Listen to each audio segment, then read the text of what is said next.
ଚାଲନ୍ତୁ ଆଜି ଆମେ ଜାଣିବା ଭାରତର ଜାତୀୟ ପ୍ରତୀକର ନାମ। ପ୍ରଥମ ପ୍ରଶ୍ନ, ଭାରତର ଜାତୀୟ ପଶୁର ନାମ କ'ଣ? ଉତ୍ତର ହେଉଛି ବାଘ। ଭାରତର ଜାତୀୟ ପକ୍ଷୀର ନାମ କ'ଣ?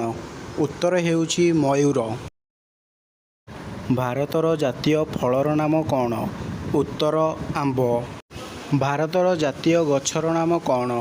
ଉତ୍ତର ବରଗଛ। ଭାରତର ଜାତୀୟ ଫୁଲର ନାମ କ'ଣ? ଉତ୍ତର ହେଉଛି ପଦ୍ମଫୁଲ। ଭାରତର ଜାତୀୟ ସଙ୍ଗୀତର ନାମ କ'ଣ? ଉତ୍ତର ଜନ ଗଣ ମନ। ଭାରତର ଜାତୀୟ ଗୀତର ନାମ କ'ଣ? ଉତ୍ତର ହେଉଛି ବନ୍ଦେ ମାତରମ୍। ଭାରତର ଜାତୀୟ ଜଳଚର ଜୀବର ନାମ କ'ଣ? ଉତ୍ତର ଡଲଫିନ୍। ଭାରତର ଜାତୀୟ ନଦୀର ନାମ କ'ଣ?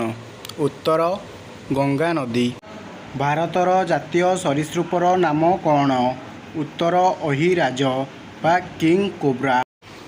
ଭାରତର ଜାତୀୟ ଖେଳର ନାମ କ'ଣ? ଉତ୍ତର ହେଉଛି ହକି। ଭାରତର ଜାତୀୟ ସଂକେତର ନାମ କ'ଣ? ଉତ୍ତର ହେଉଛି ଅଶୋକ ସ୍ତମ୍ଭ।